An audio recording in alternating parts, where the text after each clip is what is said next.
Hello, Armada 120 here. Today I'm playing some FlightGear.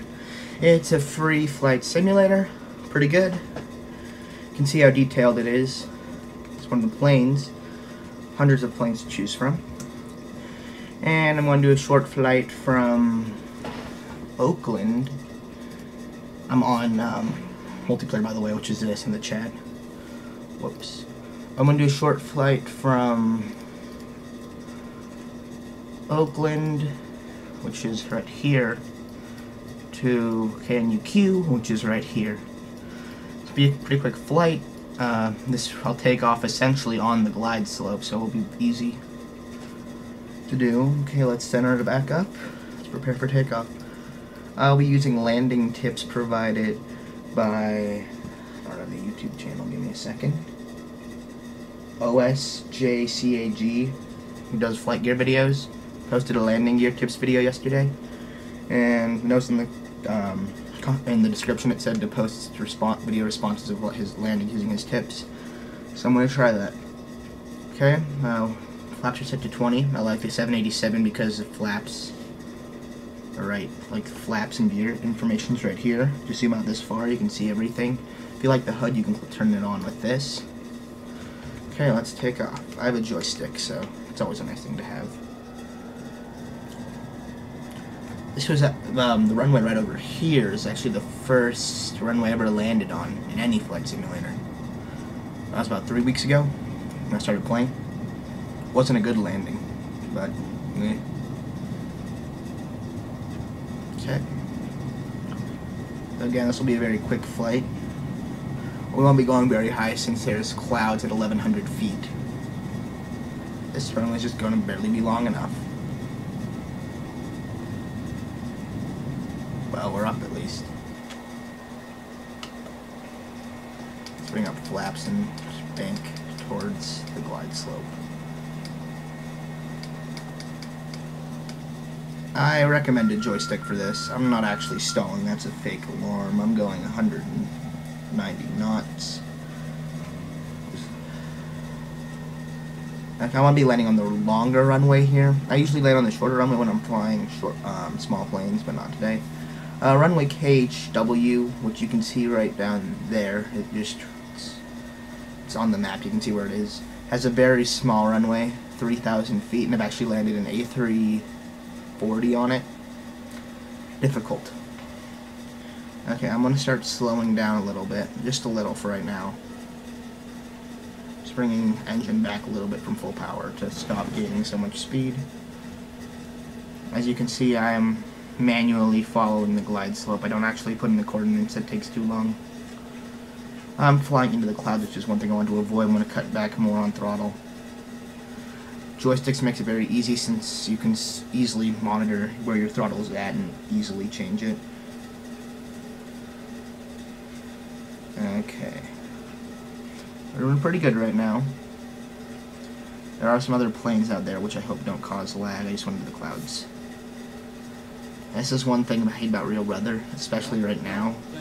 SFO has had San Francisco and places around it have had terrible fog. Okay, I'm gonna add a little bit of flaps. Do one more setting. It says I'm too low, but it doesn't know what it's talking about. How high am I? See, I'm setting 100. The clouds get lower here, so this is not really exactly recommended.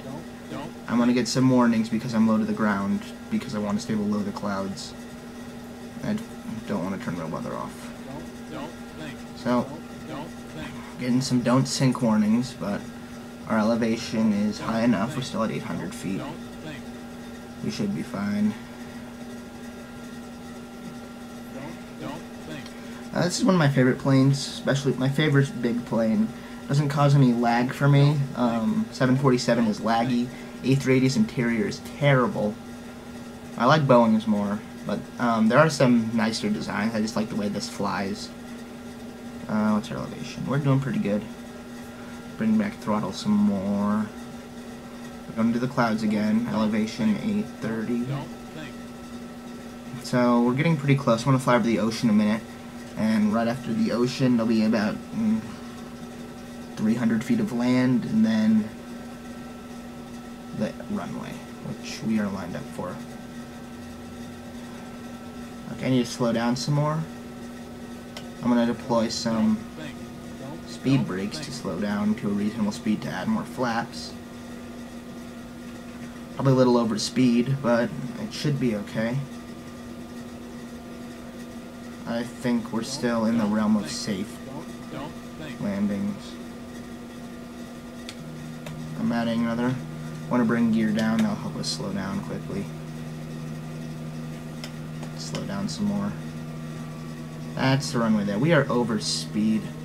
I'm not good at following tips. And we might slow down in time. Let's check the landing speed of this aircraft is about 140-ish.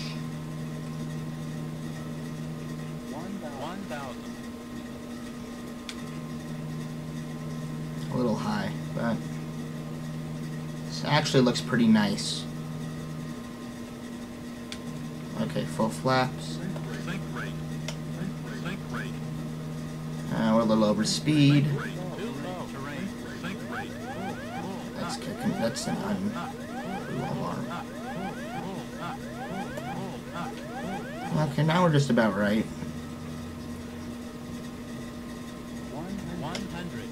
Okay. A little rough on the landing.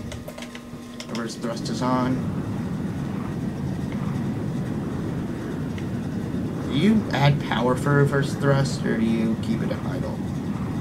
I don't know. I'm just adding full power. We'll stop in time. We'll view a replay of that in a second from the external view. It definitely wasn't great. Better than some of my landings. The speed was better. I usually land faster than that. Okay, let's turn off reverse thrust and just do some manual wheel braking.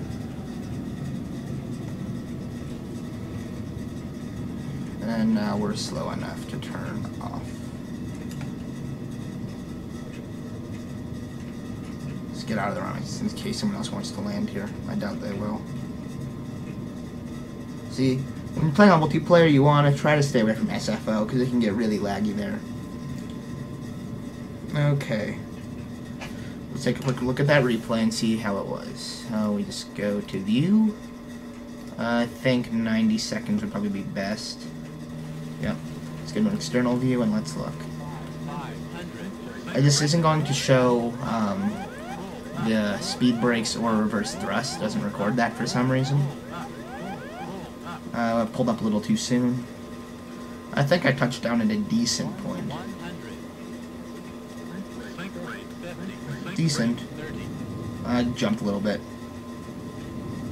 Smooth. Pretty smooth.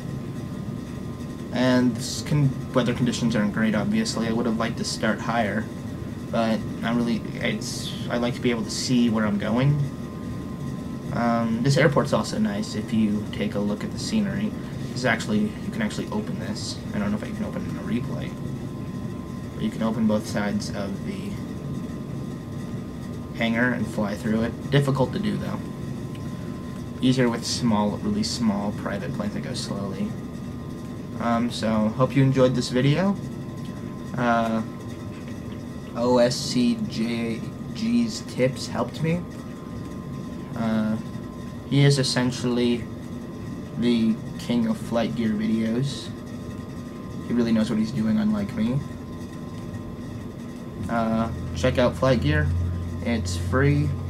FlightGear.org. It's open source, so it's a community project, and you really can't beat free. Here's the landing one more time. Let's look at it from the back. I'm using an Extreme 3D Pro joystick by Logitech. $30, not a bad deal. Yeah, I pulled up a little late. Pretty smooth. A little late on the flare. But been fairly smooth. If you want to fly a big plane, one that looks nice and has a better interior, try this. I prefer it over the 777-200, which this guy's flying. 777 is downloaded with the original file, which is why so many people use it. But this plane is brand new, and it's just fun to fly. Okay, I hope you enjoyed this video. This has been Armada 120, playing some FlightGear. This was some, hope you enjoyed.